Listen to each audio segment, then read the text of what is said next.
الله سلام الله على طه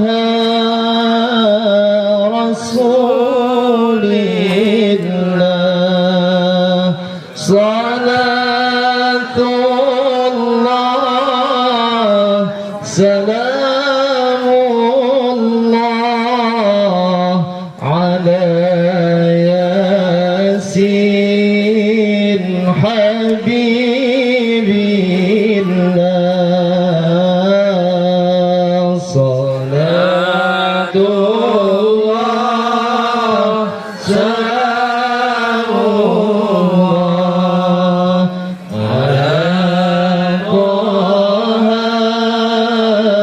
رسول الله صلاة الله سلام الله على ياسين حبيب الله توسلنا بسم الله وبالهادي رسول الله وكل مجاهد لله بأهل البدر يا الله صلاة الله سلام الله على طه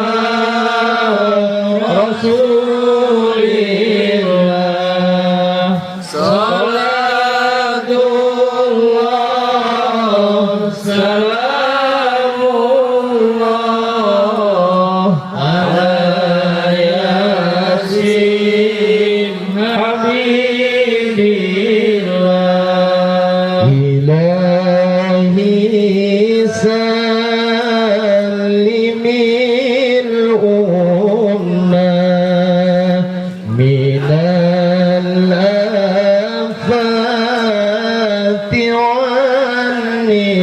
والنقمة ومن هم ومن غمة بأهل البدر يا الله صلاة الله سلام الله على طه رسول الله صلاة الله سلام الله على ياسين حبيب الله إلهنا في الكرباء من العاصين والعطباء وكل بلية ووباء بأهل البدر يا الله صلاة الله سلام الله على طه رسول الله صلاة الله سلام الله على ياسين حبيب الله على ياسين حبيب الله اللهم صل على سيدنا محمد اللهم صل وسلم. Terima kasih. Acara selanjutnya yakni Maudhatul Hasanah yang akan disampaikan oleh Dr. Rizal Mumazik selaku Rektor Inafis Jember. Kepada beliau waktu dan tempat kami persilahkan. Allahumma sholli ala Sayyidina Muhammad. Bismillahirrahmanirrahim. Assalamualaikum warahmatullahi wabarakatuh. Alhamdulillah rabbil alamin wassalatu wassalamu ala asyrafil anbiya wal mursalin sayyidina wa maulana Muhammadin wa ala alihi wa sahbihi ajma'in, amma ba'du. Rabbi shrah li sadri wa yassir li amri wahlul 'uqdatam min lisani yafqahu qawli wasaddid lisani wahdi qalbi bihaqqi sayyidina Muhammadin sallallahu alaihi wasallam. Yang kita muliakan dan kita ta'zimi para alim, para ulama, para umara, para zu'ama, wabil khusus itu kepada para pimpinan kita, pemimpin kita, pembimbing kita yang kami muliakan, Mustasyar PCNU Tanah Bumbu Haji Umar, Syuriah PCNU Tanah Bumbu Ki Haji Mutahar selaku pengasuh Yayasan Jalbul Masolih Al-Mardiyah Desa Sukadamai Kecamatan Mentewe Kabupaten Tanah Bumbu, dan juga Bapak Camat atau yang mewakili, Bapak Kepala Desa Sukadamai atau yang mewakili, Bapak Kapolsek yang alhamdulillah juga turut hadir dalam kesempatan malam hari ini. Tak lupa sesepuh bini sepuh Desa Sukadamai, Kiai Hazinu, Kiai Manhadi, Ketua MWJNU Mentewe, Kiai Fahri selaku pengasuh Pondok Pesantren Al Istiqomah, juga Kori Internasional Bersuara Merdu, yaitu sekaligus juga Bendahara Umum PCNU Tanah Bumbu Ustadz Ahmad Busyairi.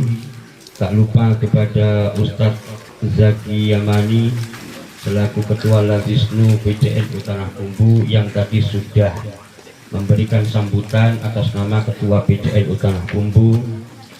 Tak lupa juga Ketua PAC Ansor Mentewe Ustadz Mustaqim, Ketua Komandan Satpol Cabang Tanah Bumbu Komandan Islahuddin. Tak lupa juga kepada sahabat saya Ketua MWJNU Simpang 4 Ustadz Alfanuddin, dan juga para mahasiswa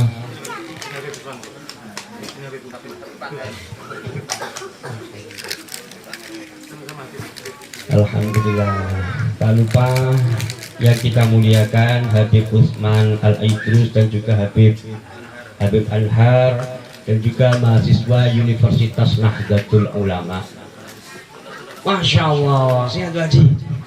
Alhamdulillah, ini luar biasa ya, kedatangan sekretaris PCNU ini. Siap komandan? Allahumma sholli ala Sayyidina Muhammad.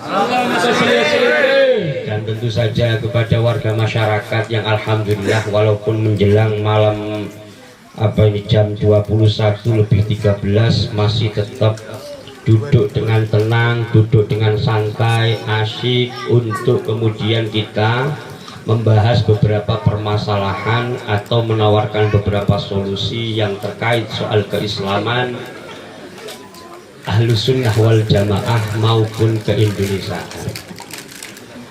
Jadi ketika saya tadi datang, saya tanya kepada beliau-beliau, khususnya kepada Kiai Mutahar, di sini ini mayoritas masyarakatnya suku apa? Suku bunga tidak mungkin, suku cadang apalagi. Yang paling banyak tentu saja suku Jawa, ada Sunda, Banjar dan sebagainya.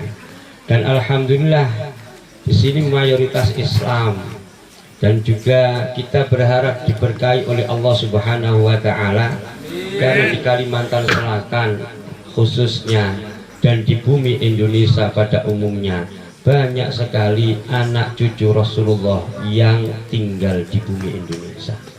Ini menjadikan bumi Indonesia adalah bumi yang damai, di mana setiap hari lantunan sholawat senantiasa mengalun. Apalagi ketika tadi dimanapun tempat Nahdlatul Ulama itu menyelenggarakan acara, pasti di situ selain ada pembacaan ayat suci Al-Quran, di situ pasti ada namanya penerbang alias tukang tabuh terbang alias tukang tabuh rebana, ya kayak tadi itu. Makanya saya hakul yakin, manakala setiap hari ada majelis-majelis semacam ini, insya Allah hari kiamat itu masih jauh. Selama jumlah grup rebana, grup rotib, zikir dan sholawat jumlahnya lebih banyak daripada Indomaret dan Alfamart, insya Allah kiamat itu masih panjang. Allahumma sholli ala sayyidina Muhammad. Ciri yang kedua, jadi ciri bumi Indonesia itu adalah lantunan sholawat. Apapun diawali sholawat, apalagi orang Banjar, orang Sunda, orang Jawa dan sebagainya. Yang penting Islam ahlu sunnah wal jamaah, cinta kepada ulama, pasti apapun itu diawali dengan pembacaan ayat suci Al-Quran, kemudian dilanjutkan dengan sholawat. Ayo coba tradisi yang diwariskan oleh para ulama kita, dan ini belum ada, saya hakul yakin di belahan dunia manapun. Tampaknya saya belum pernah menjumpai tradisi. Di Yaman memang iya, karena Yaman adalah negeri para habaib, para dzurriyyah Rasulullah Muhammad SAW. Di Indonesia itu Pak, menikah, mengundang tetangga, walimah diawali dengan ayat suci Al-Quran, dilanjutkan dengan mahalul, ya, sholawat, lanjut makan ya enggak Bu? Kemudian istrinya hamil 3 bulan, yang diundang siapa? Tetangga. Ngapain tetangga diundang? Ngaji Al-Quran, khususnya surat Yusuf, surat Muhammad, surat Al-Fat, surat Maryam. Kemudian dilanjutkan dengan apa? Mahalul qiyam. Kemudian apa? Hamil 7 bulan. Di sini masih ada bajiah, tradisi tingkepan dan seterusnya. Terus prosesi semacam itu sampai anaknya lahir. Anaknya lahir walimatul tasmiyah, walimatul akikoh. Yang diundang siapa? Tetangga, para santri. Apa? Khataman Al-Quran, tasyakuran. Apa isinya? Ngaji. Yang kedua sholawat. Dilanjut makan pulang dikasih amplop. Bener ada. Nggak yakin. Iya memang dikasih amplop, dibuka isinya kok tebal, dibuka isinya bukan uang merah atau biru, tapi ucapan terima kasih. Anak kemudian umur 5 tahun 6 tahun masuk ke TBG, mulai bisa membaca Fatihah walaupun dengan suara cadel. Alhamdulillahirabbil alamin. Tapi di telinga orang tua, walaupun ini suaranya cadel, itu di telinga orang tua rasanya lebih merdu daripada suaranya Haji Busyairi. Kenapa? Karena itu anak buah hati kita, investasi jangka panjang di dunia dan di akhirat. Kemudian anak masuk TBG, apa? Tasyakuran lagi. Anak khatam juz amma, tasyakuran lagi. Apa isinya? Ngaji bersama jamaah. Teman-teman anaknya yang khataman juz amma diundang, khataman juz amma dari amma yatasa'alun sampai kemudian sampai surat An-Nas, ditutup dengan doa-doa hafalan Al-Quran, doa-doa khataman Al-Quran. Apa di situ tradisinya? Ngaji, sholawatan, makan, pulang bawa berkah, bukan amplop. Alhamdulillah. Terus sampai anaknya dewasa, anak masuk ke pondok, pula khataman Al-Quran, tasyakuran lagi. Makanya Bu, Pak, yakin kalau di bumi Indonesia setiap hari ada khatmil Quran, ada majelis sholawatan, majelis zikir semacam ini, insya Allah kiamat itu masih panjang. Nah, masih lama. Yang jomblo-jomblo, banser-banser ini tenang saja Bos. Ya, banser ini Pak luar biasa. Ciri acara NU yang ketiga itu pasti ada banser, barisan ansor serbaguna. Apa? Dikongkon mimpin yasinan oke, tahlilan oke, Indonesia Raya oke, Mars banser oke, walaupun sebagian banser itu nggak hafal karena umi-umi saja, nggak apa-apa ya. Ya, Disuruh apa? Benahi sound system, oke. Listrik, krip, oke. Serbaguna. Apalagi tugas utamanya apa? Mengawal kiai dan menjadi benteng NK. Kenapa bisa menjadi bangsa seperti ini? Ini takdir dari Allah, Pak. Saya pernah mencermati, Pak, di daerah Jawa Timur, khususnya daerah Mataraman, Pacitan, Ngawi, Magetan, Tulungagung, Ponorogo, Kediri, dan Madiun, serta plus Nganjuk. Banser-banser yang ada di sana, walaupun juga kadangkala bertingkah konyol, kata Kiai Haji Hasyim Muzadi, banser itu jempol, hebat. Banser itu penampilannya meyakinkan, walaupun rokoknya eceran. Tapi tidak apa-apa.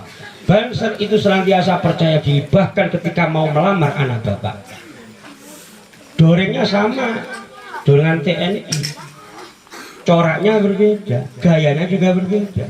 Kepada komandan upacara, hormat. Kalau TNI semua hormat pakai tangan kanan. Kalau Banser ada yang tangan kanan, ada yang tangan kiri. Ditegur sama komandannya. Hormat kok tangan kiri. Kenapa? Sebentar dan masih ada rokoknya ini loh. Nah. Allahumma sholli ala sayyidina Muhammad. Jadi Banser itu takdir dari Allah. Kenapa saya katakan semacam itu? Tadi sudah saya mau menjelaskan. Di Mataraman saya pernah wawancara dengan Banser-Banser. Ternyata genetiknya Banser itu genetik pengawal ulama. Loh, Bu ngerti genetik, Bu? Hah? Merek minyak goreng. Genetika, DNA, jalur darah. Jalur darahnya Banser ini leluhurnya bisa dipastikan dulu pernah menjadi pengawal para ulama. Kalau di Jawa, mungkin juga di wilayah-wilayah yang lain di Indonesia, Banser-Banser hari ini biasanya memiliki mbah atau Pak D, mungkin adiknya si mbah, pernah menjadi pengawal ulama manakala peristiwa Ontran tahun 1965. Dilacak lagi leluhurnya, ternyata pernah menjadi pengawal kiai dalam peristiwa perang 10 November di Surabaya atau perang kemerdekaan. Dilacak lagi, Pak, lacak lagi. Ternyata genetikanya, apalagi orang-orang Jawa seperti ini, biasanya ditemukan leluhur mereka generasi ke-7 kalau dalam istilah orang Jawa. Anak, bapak, mbah, canggah, buyut, udek-udek, gantung siwur, gedebok bosok. Iki gantung siwure generasi leluhur ke-7-nya itu bisa dilacak pernah terlibat membela Pangeran Diponegoro serta mengawal para ulama yang ada di dalam barisan pengawal kok Diponorogo ini gimana? Diponegoro, Bu, ulangi, Bu. Woi. Oh, wah, di Bojonegoro nyari. Iki piye? Asal ya Mutohar Bojonegoro. Bojonegoro kemudian yang Mutohar kalau misalnya pas umroh ketemu sama orang Arab, min aina jita? Indonesia. Indonesia. Zaujatul bilad. Mana zaujatul bilad? Bojone negara. Zaujah iku bojo. Ya. Negara baldah iku negara. Bojo negara di bahasa Arab nih jadine zaujatul bilad. Baik entah min ana jita min nasrin azim. Ma makna nasrin azim? Jawa syariah. Ma makna nasrin azim? Tolong aku. Paham tuh? Lanjut ya, Bu. Jadi banser-banser kaya ngene iki Mas dilacak getihe sampean iku leluhur-leluhure biasanya dadi sing jenenge pengawal ulama. Ya walaupun kemudian sampai nanti melamar anak orang sini, ketika ditanya, kerjamu apa? Saya kerjanya seperti, profesimu apa? Saya juga seragam doreng, Pak. Kamu apa? TNI? Bukan, apa? TNI. Kalau TNI Tentara Nasional Indonesia, kalau TNU Tentara Nahdlatul Ulama. Gini tepuk tangan untuk Banser lah. Banser-banser itu semangat kalau ngawal kiai. Saya waktu diundang di Jember, Pak, yang namanya Banser itu kadang-kala ada yang jadi kuli bangunan, ya enggak? ada yang jadi apa-apa bos, pokoknya kerja serabutan sebelah. Tapi loyalitasnya tidak perlu dilakukan. Saya pernah ngisi kajian pengajian seperti di Jember. Waktu itu tangan saya abu itu apa sih? Bengkak. Abu berarti wong Jawa kayak Bu, tangan saya itu bengkak. Yang namanya banser, ketika tahu ada mubalek mungkin turun dari mobil, rek nyalami, masya Allah, salamane gak ono amplope, cekelane kenceng. Tanganku abu, tangan saya bengkak, disalami sama banser-banser tentara lokal ini. Salamane kenceng, jepit. Saya itu di hati, aduh, assalamualaikum, aduh, nang hati kok, untung gak kebablas misuh. Mau dipisui wedi aku balser kan gitu kan. Allahumma sholli ala sayyidina Muhammad. Kenapa teori genetika ini penting? Sebab dalam tradisi militer, silakan ditanya kepada Pak Komandan, Pak Kapolsek, Pak Tentara dan Ramil yang ada di sini. Tentara Jepang, Pak, yang terlibat dalam penjajahan di Republik Indonesia tahun 1942 sampai 1945. Ternyata tentara Jepang yang terlibat penjajahan di Indonesia, di Malaysia, Singapura, Filipina, Myanmar, Burma, dan seterusnya itu ternyata mereka adalah anak atau cucu dari pasukan Jepang yang terlibat dalam pertempuran antara Jepang dengan Rusia dan dimenangkan oleh Jepang di perairan antara dua angkatan laut dua kerajaan ini tahun 1905. Jadi anaknya ikut tentara, baik itu ya tentara. Nah, ketika tentara Jepang terlibat dalam perang melawan Rusia dan berhasil mengalahkan Rusia, ternyata dilacak genetikanya, DNA-nya, jalur darahnya. Mereka ini adalah anak-anak dari para samurai yang terlibat di dalam restorasi Meiji. Kenal restorasi Meiji, Bu? Meiji itu merek es krim. Tidak ada hubungannya dengan Doraemon, apalagi Suneo. Dan seterusnya. Allahumma sholli ala sayyidina Muhammad. Jadi tak jaluk mas-mas banser tetap semangat, ikhlas, dicelatu. Ma makna celatu? Wa ma adraka ma celatu? Ya habibana. Celatu. Dicaci maki. Tetap semangat ya Mas. Tetap semangat. Allahumma sholli ala sayyidina Muhammad. Kuwi ciri nomor 3. Itu ciri yang nomor 3. Ciri yang nomor 4, Pak, Bu, Mas, Bro, Sis. Ya, ciri yang nomor 4. Di setiap ada acara Nahdlatul Ulama bisa dipastikan di situ ada parade. Parade A, pembacaan ayat suci Al-Quran, dilanjutkan dengan sholawat Nabi, dilanjutkan biasanya dengan khususiyah, membacakan, memintakan ampun kepada para leluhur kita, mengirimkan Fatihah kepada para ulama, kepada sing bau rekso. Maksudnya sing bau rekso itu para sangkane wong Jawa sing Jawa kejawen. Nah, itu sing bau rekso itu apa? Sing bau rekso itu orang yang babat alas, yang membabat alas Sukadamai. What the meaning Sukadamai in English? You know, love, peace, village. Understand? No. Lain. Untuk saya tadi tanya, understand, ada yang jawab underwear kan. Inceruamu itu dan. Ya. Kok bingung gitu. Ya. Jadi Fatihah kepada para ulama, kepada Rasulullah, kepada para sahabat, kepada para ahli bait, kepada para ulama pendiri Indonesia, kepada para ulama pendiri Nahdlatul Ulama, termasuk kepada para ulama muassis yang mendirikan desa ini babat alas. Makanya biasanya dalam tradisi ulama-ulama Jawa itu ada kalimat wa ila sahibi hadhil wilayah. Iku lek cara diterjemahno bahasa Jawa, kanggo ingkang bau reksa danyang ing dalem desa menika. Lek cara wong kejawen danyang iku diarani sing jin sing nguasai kaya ngriku.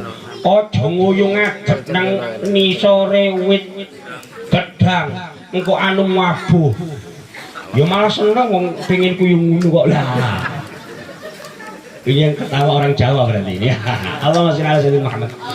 Dilanjutkan dengan ini yang paling penting. Yang paling penting ini belum bisa dijumpai di organisasi lain.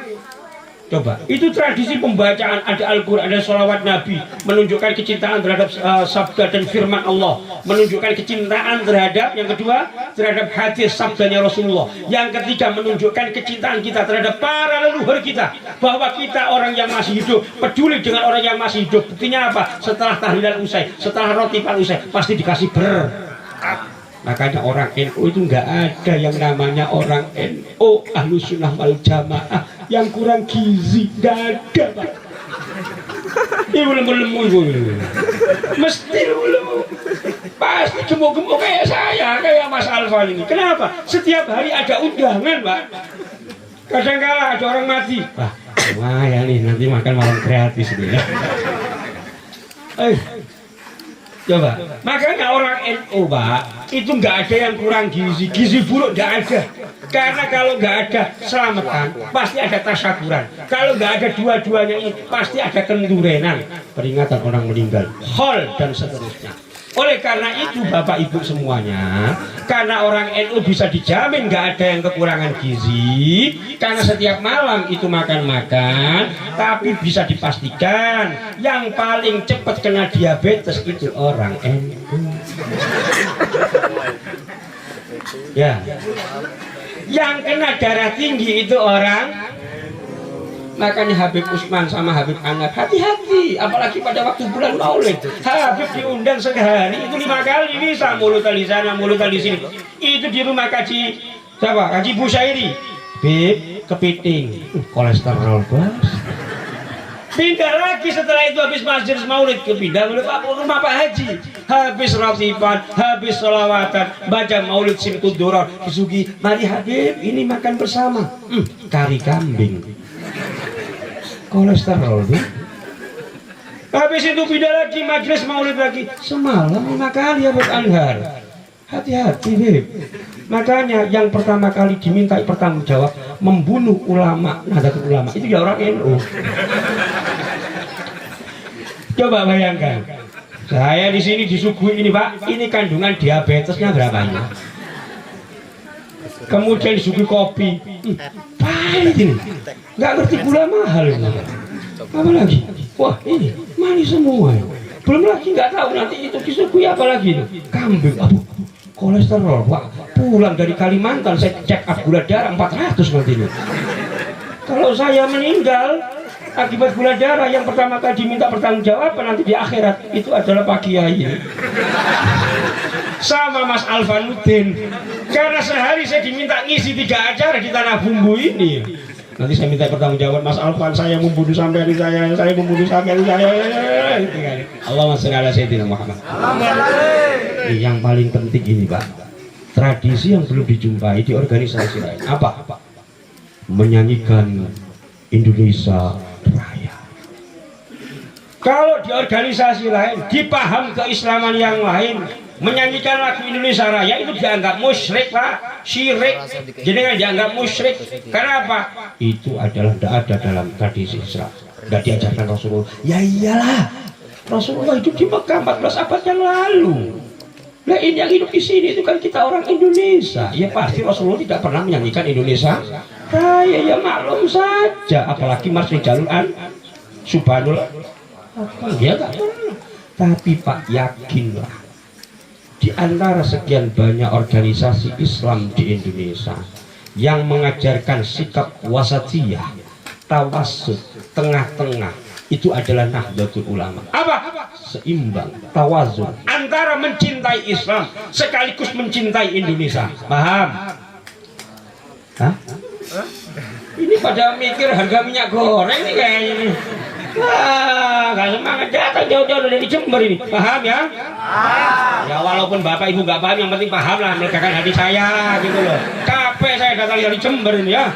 Perjalanan dari Banjarbaru ke sini 7 jam itu, aduh. Itu pun pusing, untung ada Altimo ya. Bu, paham ya Bu? Seimbang antara mencintai Islam sekaligus mencintai Indonesia. Makanya ciri khas ulama Nahdlatul Ulama maupun ulama Ahlus Sunnah wal Jamaah bukan hanya di Indonesia tapi juga di Yaman, di Afghanistan, di Chechnya, di Mesir, di Maroko, di Tunisia dan sebagainya. Ciri khas ulama Ahlus Sunnah wal Jamaah semakin sepuh usianya, semakin tua usianya, kesana kemari senantiasa mengajarkan ajaran pentingnya mencintai agama, pentingnya mencintai Islam, sekaligus mencintai tanah airnya. Paham? Padahal itu ngerasakan salah, keras banget ini kan. Oke, coba silahkan lacak ceramahnya Kiai Haji Maimun Zubair. Silahkan lacak ceramahnya Maulana Habib Lutfi bin Ali bin Yahya. Silahkan lacak di YouTube, YouTube bukan Yusuf ya, YouTube bukan Yutun. Yutun itu tonggo menang Jawa kono iku. Yutun jadi Misnatun, Yutun, Mbak Tun. Oke. Ceramah Habib Lutfi, ceramahnya Kiai Haji Ahmad Mustafa Bisri, ceramahnya Gus Dur, ceramahnya Maulana Habib Lutfi bin Ali bin Yahya, ceramahnya Kiai Haji Anwar Mansur, ceramahnya Kiai Haji Miftahul Akhyar, dan para masyayikh Nahdlatul Ulama baik yang dulu maupun yang sekarang senantiasa melandaskan pentingnya mencintai Islam, menjadi orang Islam ahlus sunnah wal jamaah, sekaligus juga pentingnya mencintai Indonesia. Paham bu? Ya, kenapa ulama-ulama itu mengajarkan pentingnya mencintai ini, yang ditandai dengan adanya tadi prosesi pembacaan Al-Quran, sholawat, khususiyah, dilanjutkan menyanyikan lagu Indonesia Raya. Karena apa? Ketika bangsa kita terpecah tidak lagi menjadi NKRI, menjadi negara-negara kecil, gara-gara semua unsur bangsa ini egois.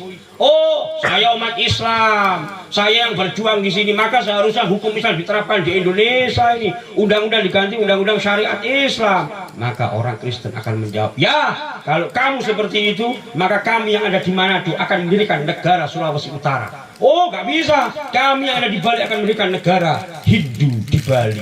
Oleh karena itu, ketika sudah terpecah semacam itu, saya mau ceramah di Bali harus ngurusi visa, harus ngurusi paspor, belum lagi hidup di sogrok-sogrok. Capek saya. Mau ceramah di Manado, Habib Anhar dapat undangan di Manado. Mayoritas orang non Muslim di sana. Ketika Indonesia sudah pecah, maka harus ngurusi paspor, visa, izin dakwah dan seterusnya. Kacau lah kita. Coba Indonesia damai seperti ini, coba kita bandingkan dengan negara yang lain. Afghanistan, ibu-ibu pagi-pagi itu mau berangkat ke pasar, cium tangan sama suami, ya mau belanja ke pasar. Andai kata ibu-ibu orang Afghanistan sana tinggal di Kabul, negara Afghanistan yang porak-porak, berangkat mau belanja apa? Belanja beras. Ya bonus operasi nggak ada di Afghanistan ya. Kemudian enak mau pulang, nanti mau masakin ayah lah, ayah aku masakin nanti rendang yang enak. Bom meledos. Sayurnya numplek. Allah. Di Suriah juga sama. Di Maroko juga sama. Oh, Maroko aman. Yang kacau itu Libya. Ya Allah. Makanya kita harus bersyukur tinggal di Indonesia. Majelis semacam ini tidak ada yang mempersulit. Bahkan di rumah-rumah khataman setiap hari dengan baca rotibul haddad, rotibul apa segala macam bebas. Mau mendirikan TPQ oke, mau mendirikan pondok pesantren seperti Yai Mutahar didukung sama pemerintah. Kurang apa coba? Makanya ketika ada teman-teman kita dari sama Muslim mengatakan mencintai tanah air Indonesia tidak ada dalilnya. Oh, kata siapa bro? Dalil yang disebutkan di dalam surat Ar-Rahman. Apa? Fabi ayyi ala'i rabbikuma tukadziban. Dan nikmat dari Allah yang manakah yang kau dustakan? Enak kayak gini. Minyak sekarang harga berapa, Bu? Hah? Oleh pura-pura nggak tahu. Hah? Berapa? Minyak goreng, bukan minyak telon. Woi. Ya. Allahumma sholli ala sayyidina Muhammad. Dalil yang selanjutnya mencintai tanah air itu apa? Disebutkan di dalam surat Al-Baqarah. Itu nggak main-main doanya itu. Siapa yang berdoa? Apakah orang suka damai? Bukan. Yang berdoa itu Nabiullah Ibrahim alaihissalam. Ayo dibuka mushafnya. Surat Al-Baqarah ayat 126. Ayat berapa? 126. Bu, ayat berapa, Bu? Benar. Jam sekarang biasanya nonton Ikatan Cinta nih. Sini. Yang masih muda-muda biasanya jam segini nonton Layangan Putus. Dipaksa ikut pengajian sini sama suaminya. Pusing lah dia. Gak hafal lah dia. Surat Al-Baqarah ayat berapa? Tuh kan? Itu pikirannya di rumah itu ikatan cinta, ikatan cinta, ikatan cinta, ikatan cinta. Layangan putus, layangan putus, layangan putus, layangan putus. TikTokan, TikTokan, TikTokan, Instagraman, Instagraman, Instagraman dan seterusnya. Surat Al-Baqarah ayat berapa? Tuh kan? Alhamdulillah apal. Pak. 126. Doanya siapa? Nabi Ibrahim. Wa idh qala Ibrahim rabbi jal hadza baladan aminan warzuq ahlahu minas samarat man amana minhum billahi wal yaumil akhir. Ayo coba dipredeli. Surat Al-Baqarah ayat piro kau Bu? 126. Wa idh qala Ibrahim, ingatlah ketika Ibrahim itu bermunajat. Isi munajatnya apa? Rabbi ja'al hadza baladan aminan. Ya Allah, duhai Gusti kami, duhai Tuhan kami, jadikan negeri kami negeri yang aman sentosa, negeri yang aman, tidak ada kekerasan, tidak ada sesuatu yang mengganggu ketentraman. Baru dilanjutkan dengan doa berlanjutnya. Wa idh qala Ibrahim rabbi ij'al hadza baladan aminan warzuq ahlahu minas samarat, dan engkau anugerahkan rizki berupa buah-buahan kepada penduduknya. Yang ketiga dilanjutkan man amana minhum billahi wal yaumil akhir, yaitu kepada mereka yang beriman kepada Allah dan beriman kepada hari akhir. Ayo, ayo, ayo. Tak berdiri, Bib. Enggak apa-apa. Benar. Ya, oke. Capek ini. Tapi yang mutahhar beginilah. Capek saya. Rabbi ja'al hadza baladan aminan warzuq ahlahu minas samarat man amana minhum billahi wal yaumil akhir. Kalimat yang pertama doa dari Nabiullah Ibrahim apa? Memohon keamanan sebelum kesejahteraan dan sebelum keimanan. Paham? Urutan pertama apa, Bu? Keamanan. Kedua kesejahteraan. Yang ketiga, kenapa doa Nabi Ibrahim itu tidak memohon keimanan terlebih dahulu? Ketika sebuah negara itu aman, tentram, sentosa, dakwah bisa berjalan, tarbiyah bisa dikokohkan, muamalah bisa dijalankan dengan lancar. Mulai paham? Mulai paham? Coba misalis ini desa Sukadamai. Wah, tahu nggak ciri ini nih? Tahu nggak ciri khas NU yang lain kata Gus Dur? Tahu nggak? Mikrofonnya nganging. Kalau nggak kemeresek, assalamualaikum warahmatullahi. Kalau nggak gitu, assalamualaikum warahmatullahi wabarakatuh. Akhirnya baliknya narik ini, akhirnya tukang soli kejilet. Oh ya, ini jadi NU nggak apa-apa. Alhamdulillah sudah stabil lagi ya kan. Saya pernah ngisi maulidan di Masjid Agung Bondowoso. Yang namanya sound system itu harus stabil bagi seorang mubaligh. Ya, kalau kemeresek apalagi ngangin gak konsentrasi. Ya, apalagi jamaahnya ngantuk. Wah, buyar pulang aja. Saya ngisi di Masjid Agung Bondowoso Maulid Nabi yang hadir 2000-an orang. Ngisi itu saya di dalam masjid yang disediakan oleh panitia. Ternyata mikrofon untuk azan. Coba bayangkan, 1,5 jam saya ngomong, suara saya menggunakan mikrofon yang biasanya dipakai untuk azan. Suara saya jadinya seperti ini. Marilah kita meneladani Rasulullah Muhammad sallallahu alaihi wasallam. Oleh karena itu jamaah kita hadir di sini nih. Ingin ku berkata cukup Roma, cukup.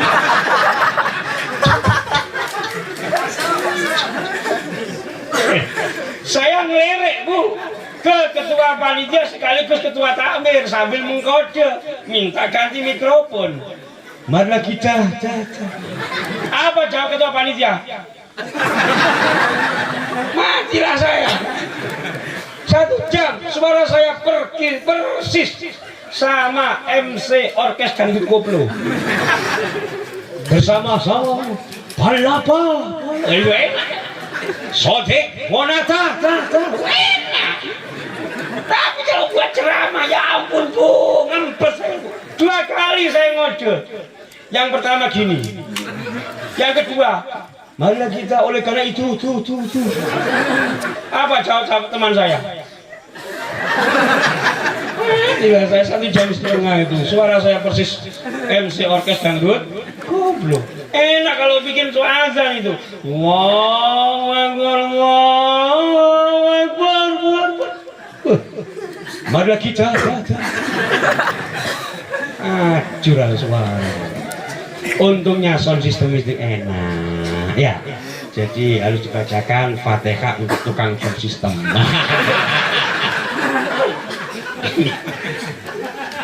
Allahumma sholli ala sayyidina Muhammad. Doa Nabi Ibrahim yang didahulukan itu apa tadi? Keamanan. Dan apa sih di sana? Apa dulu dan? Keamanan. Yang kedua kesejahteraan. Yang ketiga keimanan. Ketika keamanan terjamin, maka kesejahteraan itu meningkat. Desa love peace. Understand? No. Underwear. Desa suka damai, aman, tentram, kriminalitas tidak ada, pencurian tidak ada, pembunuhan tidak ada, perselingkuhan tidak ada, pelakor tidak ada. Nah, tuh, yang nyaut ibu-ibu. Sebenarnya paling kuat soal pelakor ini. Kebanyakan nonton sini, azab ilang. Kalau nggak gitu duka seorang istri. Lagunya gimana? Ku menangis.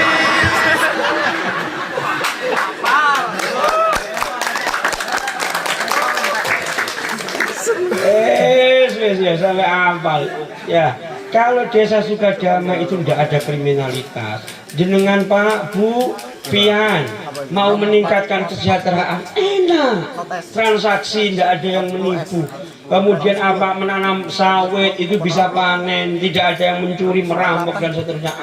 Ketika kesejahteraan kemudian mulai meningkat, bapak ibu semuanya bisa menyekolahkan anaknya, memondokkan anaknya, mengkuliahkan anaknya dan seterusnya. Enak toh?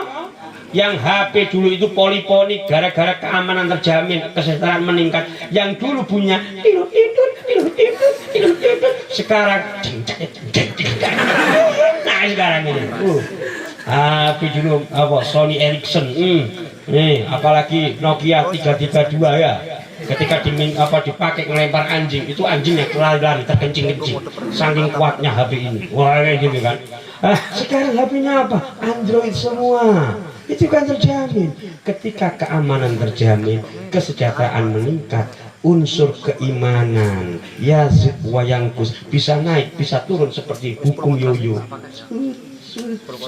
itu bisa ditingkatkan. Apa? Ibadah iktikaf enak, ya kan? Baru sering mengadakan acara seperti ini enak. Sholawatan ngundang habaib tenang, baca rotib istighosah tenang. Yang enggak tenang satu, ditagih ya, tidak apa-apa, sumpah kayak gitu, capek musik itu. Nyarilah majelis rotib itu, nyarilah acara pengajian kayak gini. Minimal ibu bisa nangis di situ. Nangis bukan takut kepada Allah, tapi berkali-kali dibiskol sama debt collector.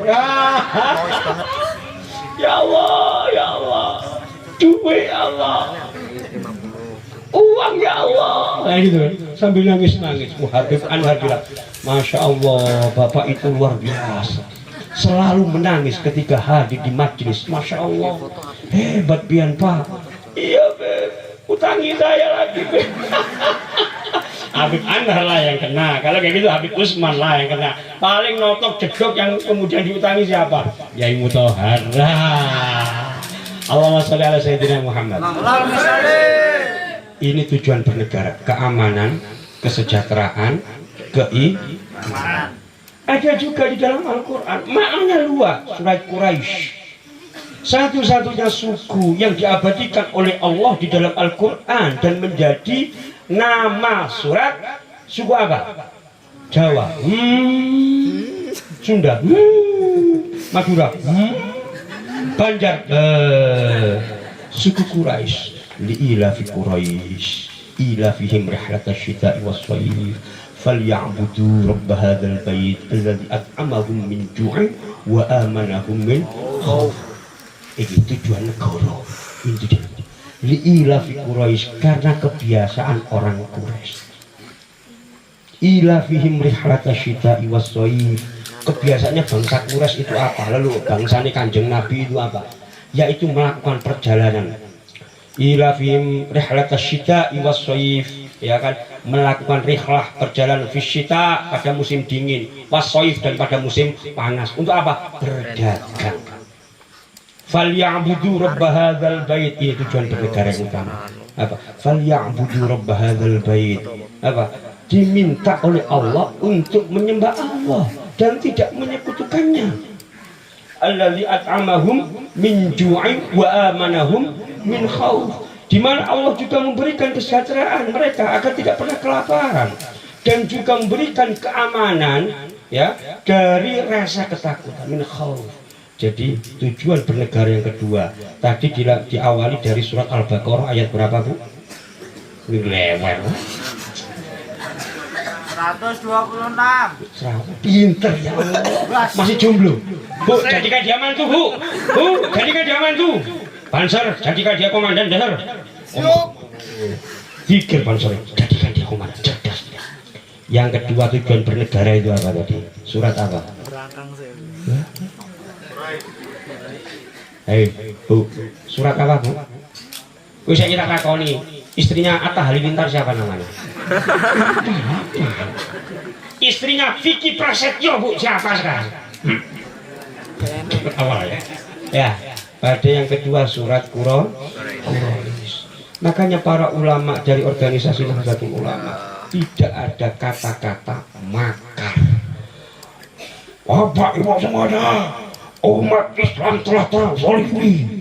Oleh karena itu kita harus menurunkan presiden. Setuju tidak? Tidak, Pak.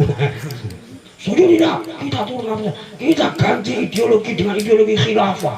Kita ganti Indonesia ini dengan sistemnya Islam yang lebih baik. Oh, biar kayak gitu. Itu nggak ada ceritanya. Ulama Nahdlatul Ulama ceramah dengan model semacam itu. Kenapa? Karena Indonesia ibaratnya sebuah rumah. Kata Kiai Haji Abdul Muhid Muzadi. Ulangi, Bu. Pak Kiai Haji sinten, Pak? Abdul Muhid Muzadi, Kiai sepuh santrinya Hadratus Syekh Kiai Haji Muhammad Hashim Asy'ari. Saya sowan pada malam takbiran pada tahun 2008. Saya bertanya kepada beliau, Mbah Yai, bagaimana pandangan panjenengan, pandangan pian di sini ya, tentang beberapa orang saudara seiman kita yang nekat mau mendirikan negara Islam di Indonesia atau mengganti sistemnya dengan sistem khilafah. Beliau Kiai Haji Abdul Muhid Muzadi hanya tersenyum kemudian menjawab. Ini jawaban yang sangat luar biasa, quotable kalau kata teman-teman Instagram. Apa kalimatnya? Mas, Indonesia ini ibaratnya adalah sebuah rumah bersama, didirikan bersama-sama oleh berbeda agama, oleh orang yang berbeda etnis. Sebagai sebuah rumah bersama yang didirikan bersama-sama, fungsinya digunakan bersama-sama, maka harus dipertahankan bersama. Kata beliau, ibaratnya Indonesia ini yang mendirikan fondasinya itu orang Islam. Yang menegakkan temboknya itu orang Nasrani, Katolik maupun Protestan. Orang Hindu itu memiliki tugas untuk membangun atapnya. Sedangkan orang Buddha melengkapi genting di urutan yang paling atas. Sedangkan orang-orang Konghucu, bukan Kongguan, Konghucu, tugasnya apa? Tugasnya melengkapi perabotan di dalamnya sekaligus menyapu halamannya. Perlu diulang, perlu diulang. Boten paham kabeh. Ibaratnya Indonesia adalah sebuah rumah bersama yang dibangun bersama-sama, difungsikan dan dimanfaatkan bersama-sama oleh lintas kelompok, lintas agama, lintas ras, dan lintas-lintas yang lain. Ibaratnya sebagai sebuah rumah, kata Kiai Mukhid, fondasinya didirikan oleh orang Islam, temboknya dibangun oleh orang Nasrani, Katolik maupun Protestan, sedangkan atapnya dibangun oleh orang-orang Hindu, gentengnya dilengkapi oleh orang-orang Buddha, sedangkan orang-orang Konghucu, bukan Kongguan, apalagi isi rengginang. Orang-orang Konghucu bertugas melengkapi perabot di dalamnya, juga menyapu halamannya. Apa esensi dari pemikiran Kiai Muhyiddin Muzadi, hakikat dari pemikiran Kiai Abdul Muhyiddin Muzadi?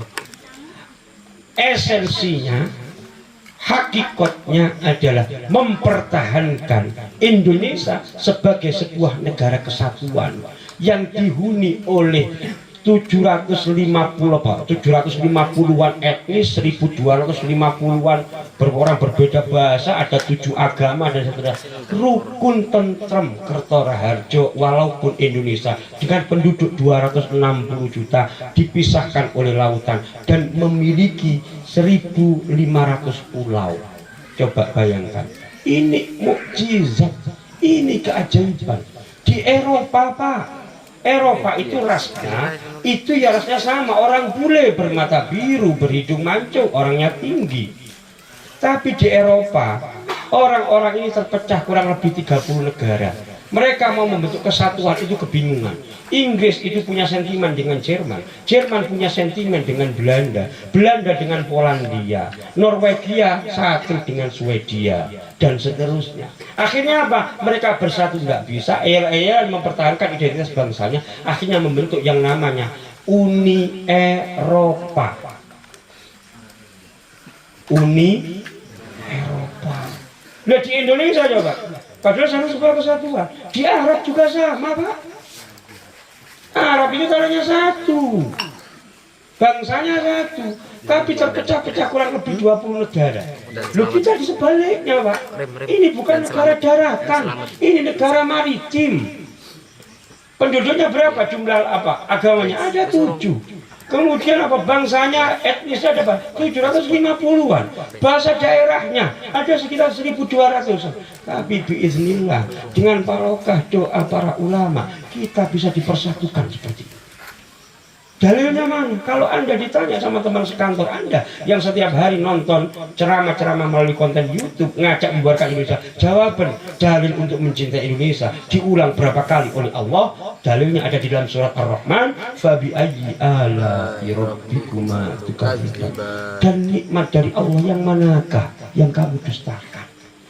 Enak toh Indonesia ini? Enak kan? Enak enggak? Panas ya enggak panas, dingin ya enggak dingin. Coba sampean sekarang ke Jepang, hidup di negaranya Doraemon, mana coba? Ya, sampean keluar dari rumah ketika musim salju, pulang sama jadi potongan es balok. Ya, sampean itu ke Arab misalnya pas musim puncaknya musim panas, ya Allah, sampean berangkat itu pakai jaket banser kayak gini, pulang sama tinggal kerangka. Karena apa? Seperti dendeng, Pak. Kacau lah kita. Coba di Indonesia, enak itu, ya kan?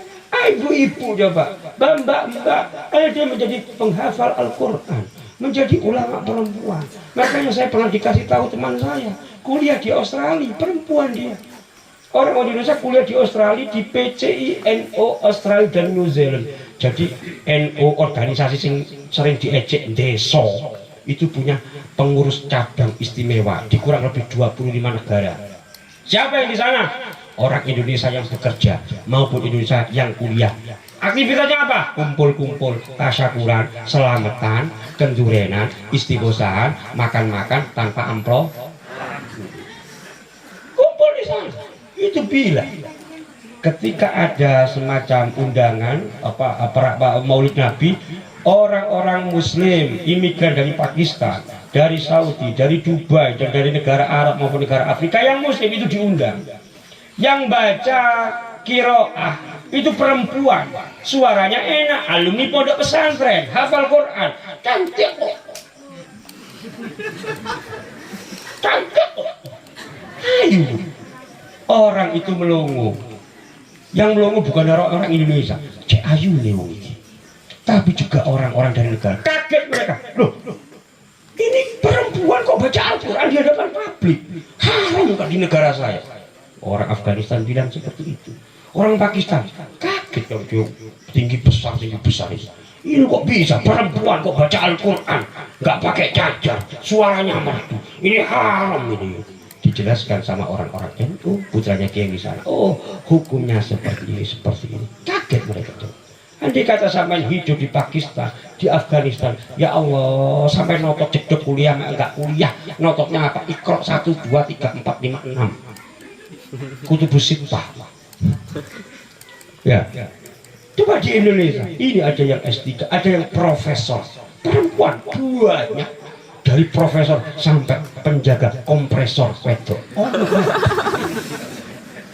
Coba betapa Bu, makanya tadi itu saya serius. Ketika di acara semacam ini ada Al-Quran, sholawatan, khususiyah, menyanyikan lagu Indonesia Raya. Ada lagi apa? Mars Banser. Lagi sih nyanyi Banser. Kabeh itu duduk Banser. Aku itu duduk Banser. Jadi makin umi-umi dok. Hanya umi-umi saja menduga-duga itu pun salah. Mau menjalankan dirimu keliru diriku. Yang agak hafal cuma ya lal waton, ya lal waton, ya lal waton.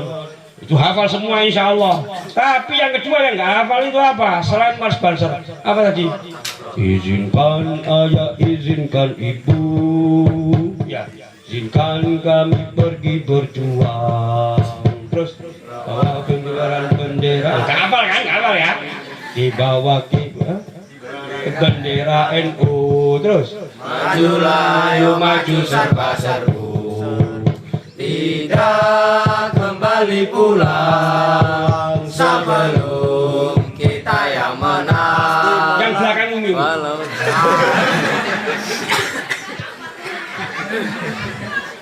Tidak apa-apa lah ya. Allahumma sholli ala sayyidina Muhammad. Makanya Banser sampai kapanpun tetap dididik untuk mencintai ulama, mencintai Islam dan mengawal Republik Indonesia. Kenapa? Karena juga dibebankan oleh para ulama seperti itu. Sekali lagi, semakin tinggi ilmu seorang ulama, dia tidak akan pernah mengatakan untuk melakukan kudeta, apalagi mengganti sistem yang sudah mapan semacam ini. Apa? Kosnya, biayanya, madorotnya itu lebih besar daripada maslahahnya. Ini sebuah rumah sudah jadi. Kemudian datang seorang sales kepada saya, kepada Yai Mutahar. Yai, ini rumah Anda? Iya. Sudah berapa tahun ini? 70 tahun. Rumah apa ini? Indonesia. Saya harus datang ke Yai Mutahar. Yai, bongkar saja ini Yai. Loh, kenapa? Saya bawa rumah, konsep rumah bagus. Apa namanya? Khilafah. Bongkar dulu ini Yai. Andai kata, terus kemudian Pak Yai Mutahar tanya, Mas sales, pengembang yang menawarkan konsep rumah baru bernama Khilafah, saya jamin Pak Kiai, rumah nanti yang akan didirikan bernama Khilafah itu lebih indah. Keramik kita buang, kita ganti dengan marmer. Oh. Kamar mandi cedok kita ganti dengan shower. WC jongkok kita ganti dengan WC jongkok. Apa lagi? Kulkas Pak Yai kita ganti, jangan kulkas 3 pintu, kalau perlu 4 pintu termasuk di belakang pintu kemana saja ala Doraemon Pak Yai. Dibongkar semua. Anda kemudian Pak Yai Mutahar tanya, Mas, apakah sudah ada rumah yang jenengan tawarkan, yang pian tawarkan ini sudah pernah dibangun? Pernah. Di mana? Di sana, tapi sudah ambruk. Andai kata Pak Yai Mutahar kemudian memutuskan tertarik kepada sel seperti ini, walaupun belum ada buktinya, kemudian Yai Mutahar membongkar rumah ini dengan menuruti ocehan orang-orang ini, goblok atau pintar Pak Yai Mutahar? Apunten ya. Untungnya beliau pinter, alumni Pondok Tangger mana? Bojong, Tuban, muridnya Yai Hasan Tuba, cerdas alim, makanya muridnya alim seperti itu, tawaduk juga seperti ini. Untungnya beliau andai kata semacam itu tidak mau membongkar rumah yang telah didirikan susah payah oleh kakek neneknya, oleh leluhurnya, dibantu tetangga-tetangganya yang non muslim, maka pemikiran Pak Yai Mutahar itu pemikiran yang jempolan, pantas diacungi jempol, ya enggak Bu? Nah itulah yang seperti itu yang diajarkan guru-gurunya Yai Mutahar juga sama yang diajarkan guru-guru saya kepada saya, termasuk instruktur-instruktur ketika Banser melakukan diklat. Ya, itu kan semua ulama kita tidak akan pernah mampu menceramahkan, enggak teko. Wes Mas, andai kata misalnya semacam itu, andai kata Indonesia dibongkar, mana jaminan Indonesia bisa semakmur ini? Yang terjadi hanyalah pembunuhan karena banyak ego yang ada di situ. Oleh karena itu benar ketika Pak Yai Mutahar mendirikan pondok pesantren Jalbul Masoleh, yang mengutamakan kemaslahatan, darul mafasid muqaddamu ala jalbil masoleh. Apa itu? Mencegah yang namanya timbulnya kemadharatan itu didahulukan daripada memunculkan namanya kemaslahatan, mewujudkan kemaslahatan. Allahumma shalli ala sayyidina Muhammad. Ngantuk atau enggak? Beneran. Campur aduk. Waktunya pijet gitu loh. Ngantuk? Ngantuk Ji? Ngantuk? Enggak. Masih. Terus apa? Terus ya. Bu. Subuh.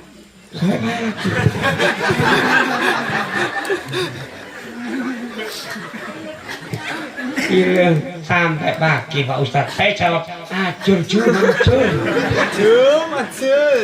Oh, masih info masih. Apa ini ya? Masih info masih. Ini bapak-bapak nggak paham ya. Ini yang pahamnya non sering main tiktokan itu ya. Info masih, jogetan dangdut masih kali ini ya. Allahumma sholli ala sayyidina Muhammad. Pak Nahdlatul Ulama pada tahun ini secara Masehi umurnya 96 tahun. Secara Hijriah 99 tahun. Angka cantik menjelang 1 abad Nahdlatul Ulama. Sebuah organisasi bukan hanya kumpulan tanpa program. Andai kata ada sebuah organisasi, ada pemimpin, ada anggota, ada program, tapi tidak diikat dalam wadah ideologi, hanya berbasis kesukaan atau hobi, itu bukan organisasi ideologis. Namanya paguyuban. Kumpul-kumpul sesama pemancing, kumpul-kumpul penggemar Vespa, ngopi bareng. Info masih di mana masih? Mana? Ini kumpul-kumpul Vespa masih. Sudah. Wah, kayak gitu. Tapi Nahdlatul Ulama lebih dari paguyuban. Buktinya apa? Bisa bertahan 100 tahun. Sebuah organisasi, apapun bentuknya, muslim maupun non-muslim, dibentuk oleh orang Islam atau tidak, manakala lebih usianya 100 tahun, itu menunjukkan kesehatan di bidang manajemen, jaringan, dan ideologi pemersatuan. Saya contohkan Juventus. Siapa penggemar Juventus ini? Ya ada. Saya saja. Cek melas ya. Juventus itu berdiri pada 1897. AC Milan berdiri 1899. Sama persis dengan pendirian Pondok Pesantren Tebu Ireng Jombang. Jadi ketika keluarga pendiri AC Milan mendirikan klub di sana, di Jombang Tebu Ireng, Kiai Haji Hasyim Asy'ari mendirikan Pondok Pesantren Tebu Ireng. AC Milan berjalan, Juventus berjalan, bertahan. Manchester United juga bertahan lebih dari 1 abad, termasuk organisasi Nahdlatul Ulama. Itu menunjukkan ada sistem manajemen yang berjalan dengan rapi, termasuk contohnya pada malam hari ini. Pernah nggak sampai diinstruksikan sama PBNU, tolong perhatian teng tong teng kepada pengurus ranting Nahdlatul Ulama Sukadamai untuk mengadakan istighosah untuk mendukung kesebelasan tim nasional Garuda, misalnya semacam. Enggak ada. Tapi sampai dengan inisiatif pribadi, koordinasi dengan Pak Yai penguasa Al-Istiqomah ini, koordinasi dengan Mas Banser, koordinasi dengan Pak Komandan dan seterusnya, menyelenggarakan acara semacam ini. Ini menunjukkan adanya sistem ideologi yang berjalan, sistem kesukarelaan. Makanya setiap pejuang di NU, yang pertama dia pasti menjadi ujung tombak sekaligus ujung tombok.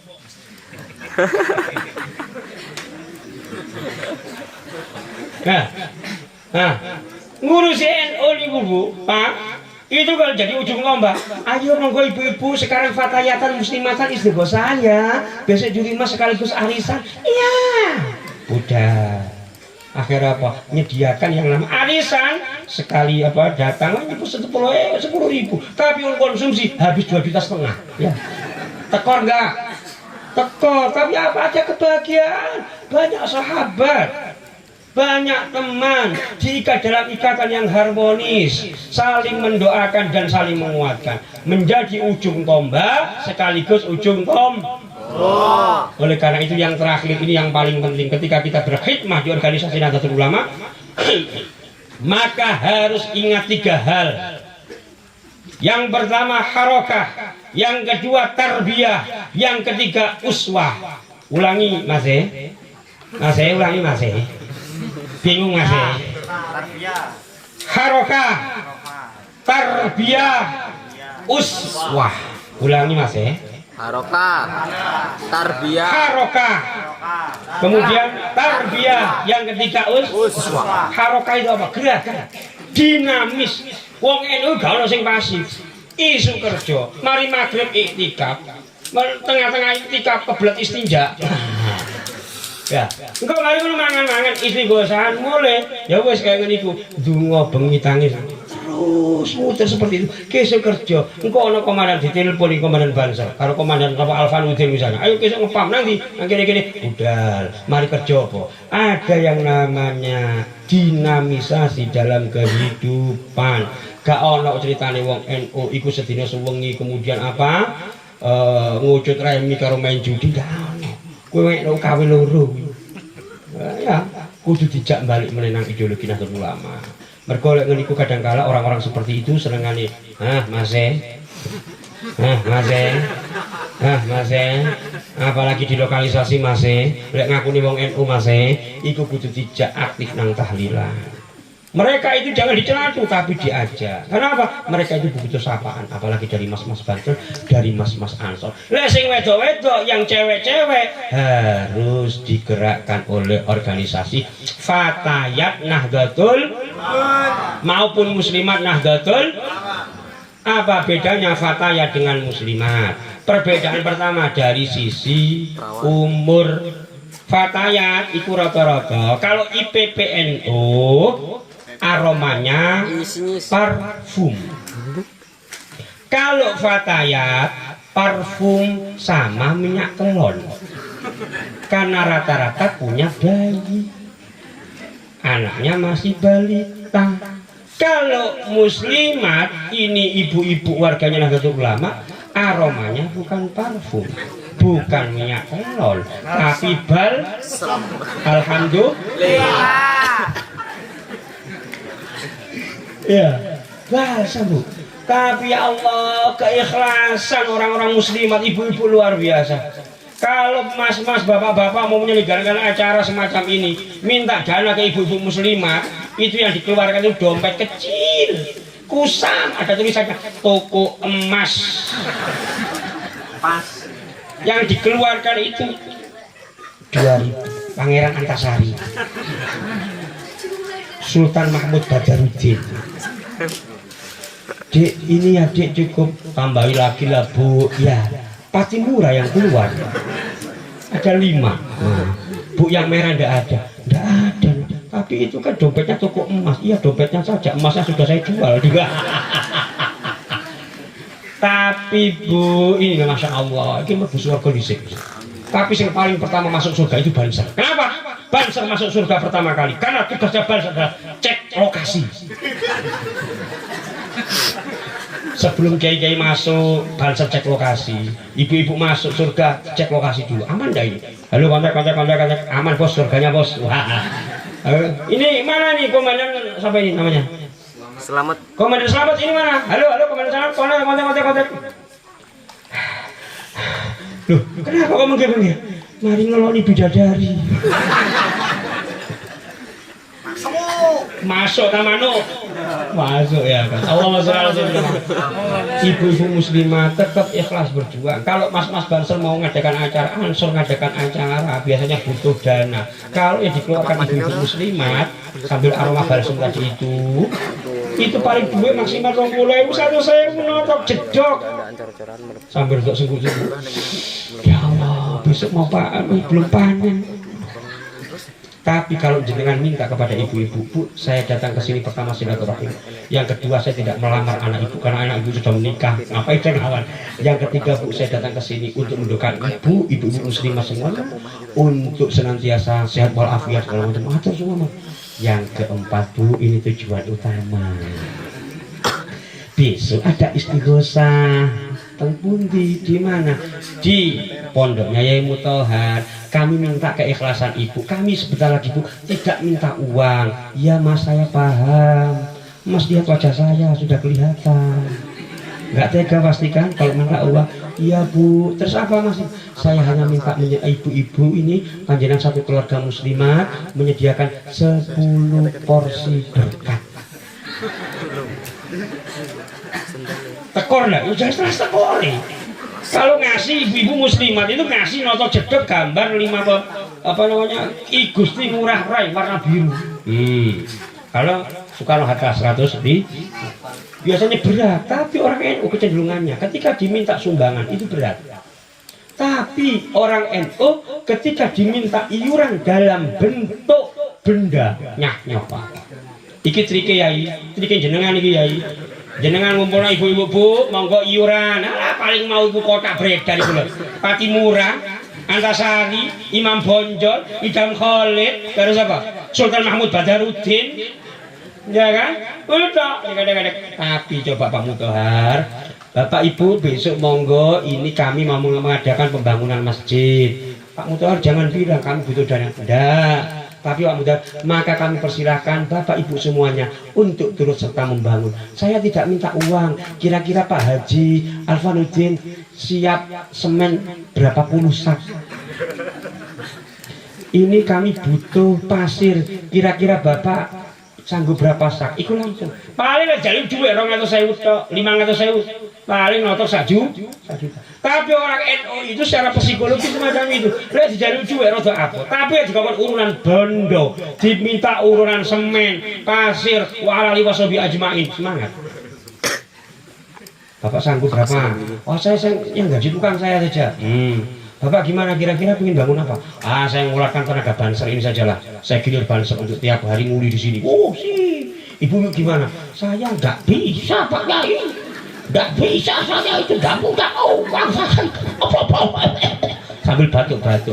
Terus ibu gimana? Saya hanya siap mijet saja, mijet Banser yang kerja. Iku sing siap nyanggup apa?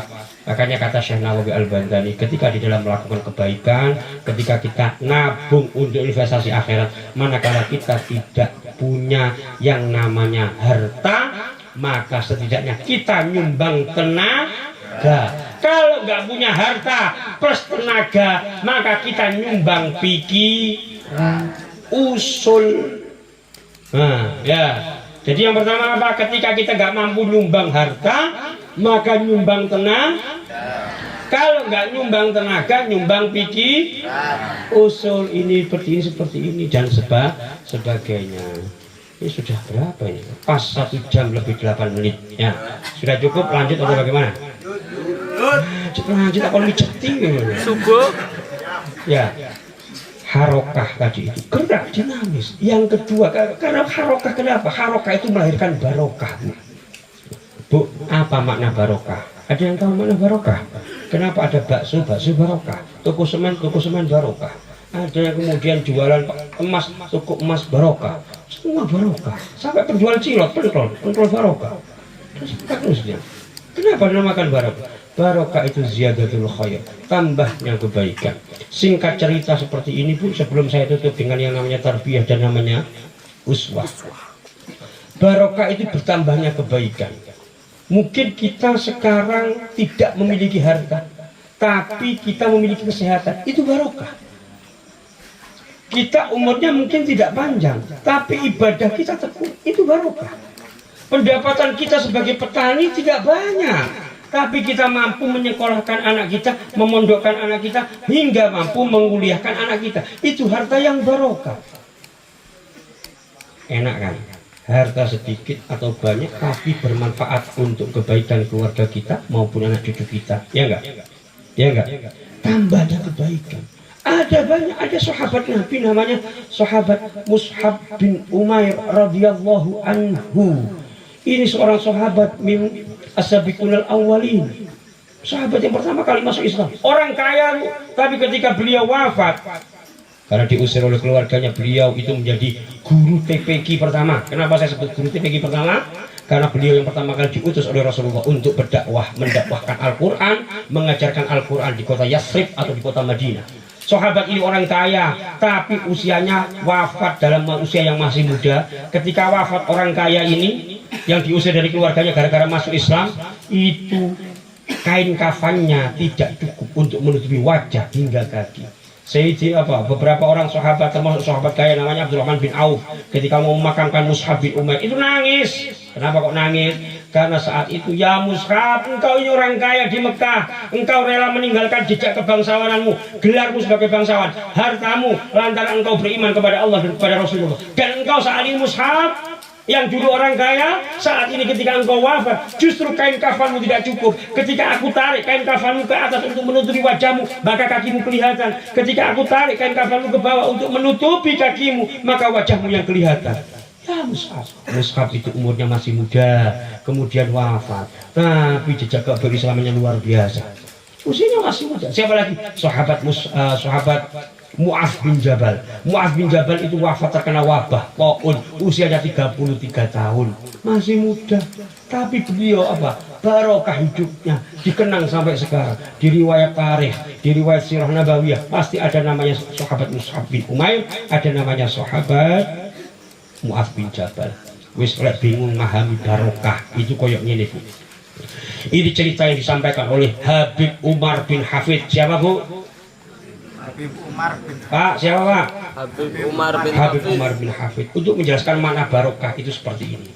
Suatu ketika, kata Habib Umar, dulu ada seorang soleh. Orang soleh ini memiliki istri satu-satunya agak cerewet.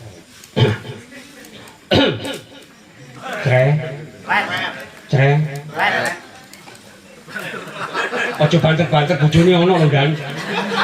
Tadi bukan lawang zaman itu Dan. Orang soleh ini suatu ketika butuh uang untuk mungkin kebutuhan anaknya atau bagaimana. Dia memohon kepada Allah, ya Allah, tolong kasih aku petunjuk rezeki min haitsu la yahtasib. Kemudian setelah dia menunaikan sholat tahajud 2 rakaat 4 rakaat, dia baca Al-Quran, kecapean, dia ketiduran. Di dalam mimpi dia didatangi seorang syekh berjubah. Orang soleh itu ditanya, engkau butuh harta?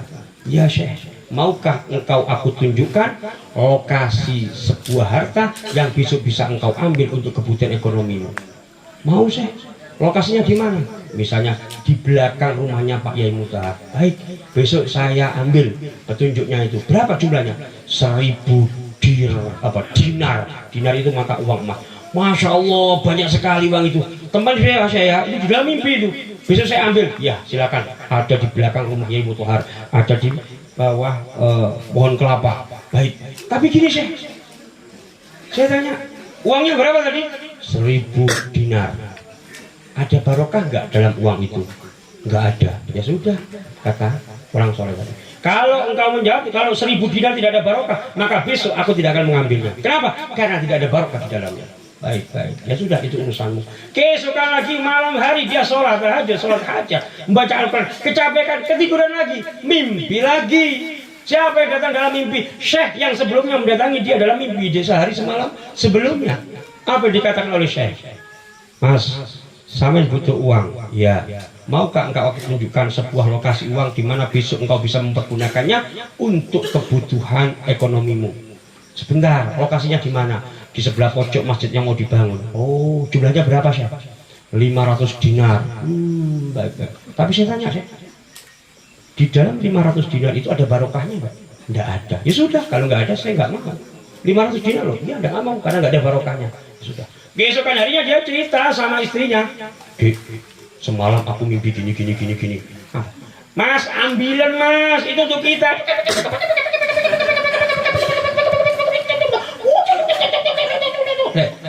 Kalau orang sekarang diomel kayak gitu, ambil headset, nyetel musik Roma Irama. Wahai pesona, wahai ya aku mengadang itu. Oke, Allah mesti lalu sendiri. Dimarahilah dia sama istrinya karena nggak mau mengambil uang 1000 dinar yang ada di belakang rumahnya Yai Mutahar maupun 500 dinar yang ada di belakang masjid situ yang belum jadi. Kenapa? Alasannya satu, nggak ada barokahnya, Dik. Nggak mau saya. Akhirnya keesokan malam dia melakukan ritual yang sama, memohon kepada Allah, sholat hajat, sholat tahajud. Setelah sholat baca Al-Quran, kecapekan lagi, tidur lagi. Didatangi sama Syekh yang dah semua 2 malam berturut-turut mendatanginya. Pak Yai, Mas, masih tetap butuh uang? Iya dong. Maukah engkau aku tunjukkan sebuah harta? Artinya di sini jumlahnya berapa? Hanya 2 dinar. Berapa? 2 dinar. Yang pertama tadi berapa? 1000 dinar. Yang malam kedua 500 dinar. Yang ketiga hanya 2 dinar. Berapa sih jumlahnya? 2 dinar. Tapi 2 dinar ini ada barokah di dalamnya. Beneran sih? Beneran. Lokasinya di mana? Nanti ini ada di belakang itu rumahnya Pak siapa? Hah? Pak Yai? Hah? Pak Supri. Rumah Syekh kemudian berkata, lokasinya ada di belakang Pak Supri, di belakang rumahnya. Ada barokah? Iya, ada barokah. Maka kemudian keesokan harinya dia benar datang ke rumahnya Pak Supri di belakangnya. Ketemulah ada 2 dinar. Dia yakin di situ ada barokah. Pulanglah dia ke rumahnya dan dia aku yakin kalau ada barokah di situ Allah bakal menolongnya. Maka dia sebelum pulang ke rumah ketemu sama tetangganya habis mancing. Siapa hobi mancing? Wah, kapan-kapan kalau saya kesini lagi lah mancing bareng lah. Ya. Mancing ributan bisa. Ya, dari rumah Pak Supri pulanglah dia. Ketemu sama tetangganya habis mancing lah. Habis mancing di danau. Tetangganya ini bawa ikan besar 2. Gundul macul gini. Bawa ikan 2 besar. Maka kemudian Pak Kiai yang orang soleh ini, Pak, ini berapa harganya? Oh, semuanya 5 dinar lah. Gak mungkin aku. Pak, saya hanya punya uang ini, Pak, 2 dinar. Aku pun ingin membelikan istriku surprise 2 ikan yang besar-besar ini. Tuh, janganlah 3 dinar. Enggak, Pak, ini hanya 2 dinar. Ya sudah ini. 2 ikan besar, masing-masing satu harganya 1 dinar. 2 dinar berarti dapat 2. Dikasihkan kepada orang soleh itu. Pulanglah dia dengan membawa ikan yang sangat besar. Kemudian dia menyerahkan kepada istrinya. Ding dong, assalamualaikum. Dek, bukakan dek. Ya Allah mas, tampan sekali dirimu mas. Itu apa itu? Ini 2 ikan dek untukmu. Enggak kau mau masak mah. Kebetulan sekali aku pengen ikan ini. Dimasakkan sama istri, dibawa ke belakang. Sama istrinya dibawa ke belakang. Dibelahlah perutnya. Apa cara Jawa? B-E-I. Dibelah perut ikan. Teriak langsung. Suami ada di depan. Mas, ya Allah mas, ya Allah mas, tolong mas, ya Allah. Wah ini bapak nih enak rokok. Langsunglah ke belakang dia. Belakang. Ada apa, Dek? Mas, lihat, Mas. Ternyata setelah ikan besar itu dibelah mereka, di dalamnya itu ada perhiasan. Kita nggak tahu itu ikan itu menelan perhiasan siapa. Ya nggak tahu ceritanya, saya nggak tanya lah. Yang penting ada kayak gitu. Nggak tahu caranya menelan itu bagaimana, apa pelan-pelan surut atau bagaimana, kita nggak tahu lah. Yang penting bismillah, ternyata berkat 2 dinar tadi ada barokah di situ. Di dalam perut ikan satu dibelah ada perhiasan. Di dalam ikan yang satunya juga ada perhiasan. Sehingga ketika perhiasan ini dikumpulkan 2, ternyata nilainya kurang lebih 10.000 dinar. Allahumma sholli ala sayyidina barokah. Kata Kiai Haji Ahmad Mustafa Bisri. Ulangi, Bu, siapa, Bu? Sri Mustafa Bisri. Apa kata beliau, Pak? Ini yang paling penting, Pak, bagi kita sebagai kepala rumah tangga.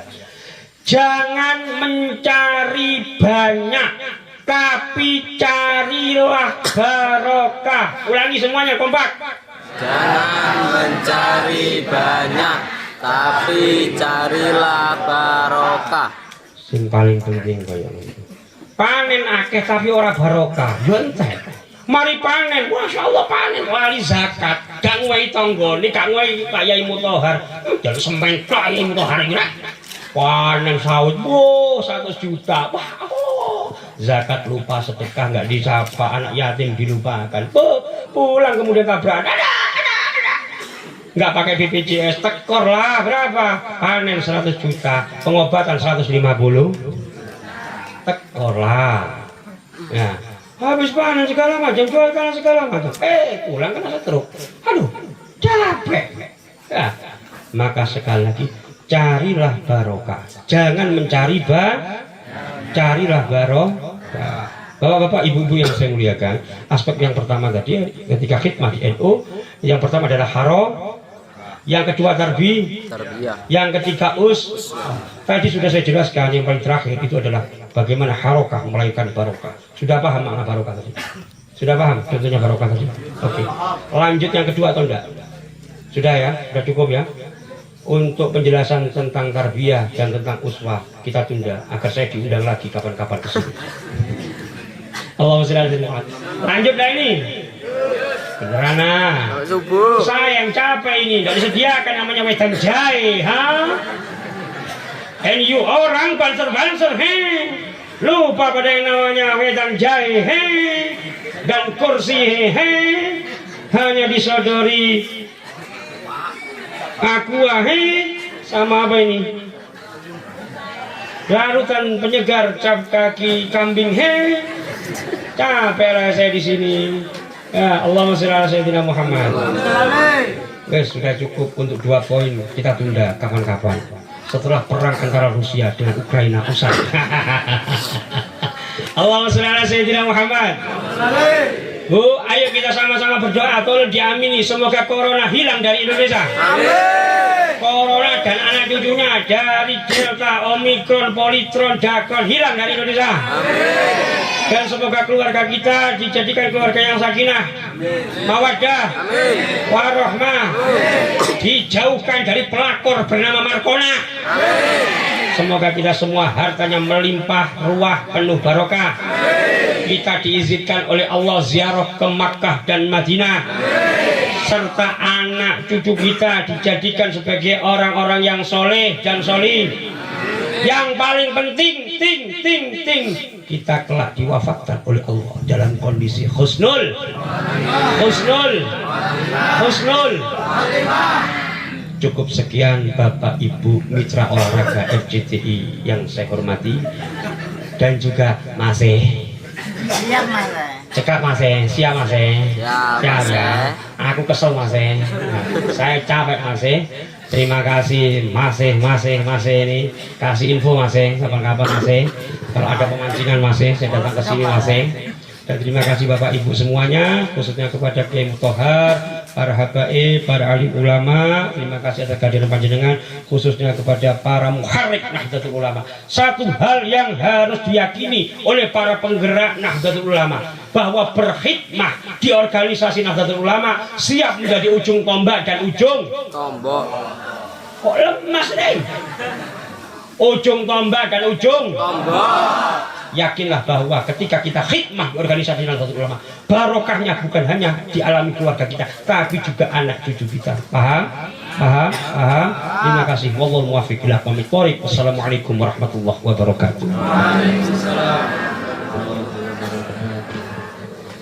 Terima kasih, mudah-mudahan kita semua dapat mengambil hikmahnya.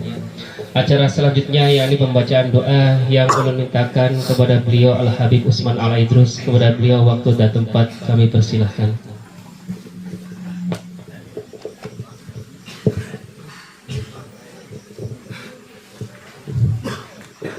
Al-Fatihah.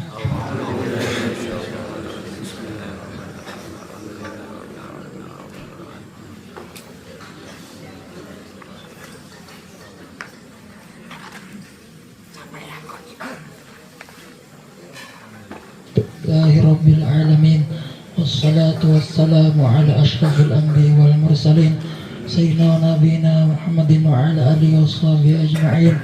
Ya arhamar rahimin, ya arhamar rahimin, ya arhamar rahimin, la ilaha illa anta subhanaka inni kuntu minadh zalimin. Allahumma lakal hamdu syukraka mannu fadlan wa anta rabbun haqqan wa anta lam tazali dzalika ahla. Allahumma ya muyassir kull asir wa ya jabir kull kathir wa ya sahib kull farid wa ya mughni kull faqir wa ya mu'min kull khaib. Yassir ala kull asir fatayassir asir alaka yassir. Allahumma ya man la yahtaju min wa tafsir hajatuna ya Allah ilaika kathir anta alim ya basir. Allahumma inna nakhafu minka wa nakhafu man la yakhafu minka. Allahumma bihaqqi ma yakhafu minka najjina ma yakhafu minka wa hurmati sayyidina Muhammadin sallallahu alaihi wasallam wa husna bi'ainika allati la tanammatna bika kana nurji la irham warhamna bi kulli al-fatwa anta rajuna ya arhamar rahimin. Wassallallahu ala sayyidina Muhammad wa ala alihi wasallam. Subhana rabbika rabbil izzati amma yasifun. Wassalamun ala mursalin alhamdulillahi rabbil alamin. Taqabbalallahu minkum. Wa minkum taqabbal ya karim. Oke, sebelum ditutup saya ingatkan ke jamaah, insya Allah majelis malam Sabtu kita libur untuk ibu-ibu. Hari Ahad kita tetap majelis. Jadi untuk anak-anak besok sore libur dan malam juga libur. Untuk majelis bapak-bapak ibu-ibu besok malam juga libur. Kita mulai lagi besok Ahad pagi dan malam Rabu. Jadi ini juga untuk masyarakat setempat yang mau ikut ke majelis karena kita di sini baru, yaitu untuk bapak-bapak di malam bapak-bapak dan ibu-ibu malam Rabu kita mulai dengan qadha'il fawaid dan istighosah. Habis Isya kita lanjut majelis. Terus untuk hari malam Sabtu juga majelis, cuman istighosahnya beda, nanti kitabnya juga beda.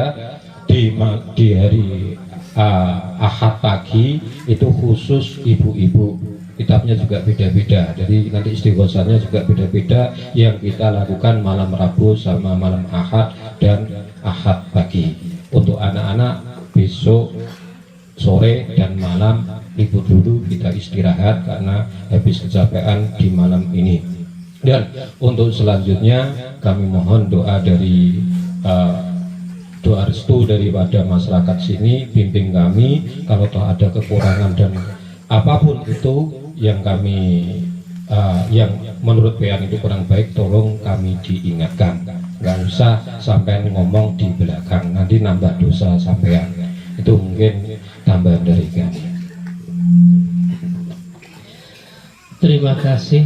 Sebelum acara ini kita tutup, ulun mengucapkan terima kasih yang sebesar-besarnya kepada lingkungan RT 17 dan 18 Dusun 5 yang telah membantu mulai pagi sampai malam hari ini sehingga acara dapat berjalan dengan lancar. Marilah kita tutup acara ini dengan bacaan hamdalah bersama-sama. Alhamdulillahirabbil alamin. Terima kasih, ulun di sini sebagai pembawa acara, banyak salah khilaf mohon maaf, dan ulun akhiri wabillahi taufiq wal hidayah. Assalamualaikum warahmatullahi wabarakatuh.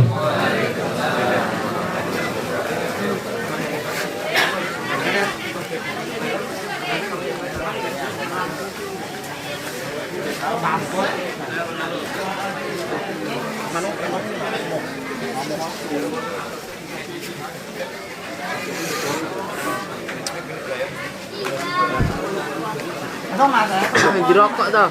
Orang bisa ngerokok.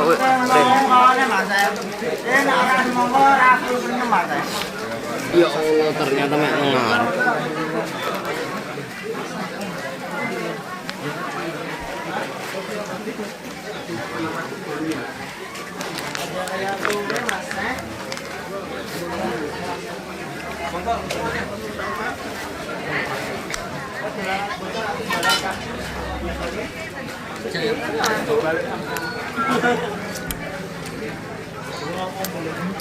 Full senyum mas ya.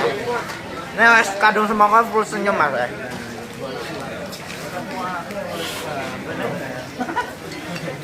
Iya.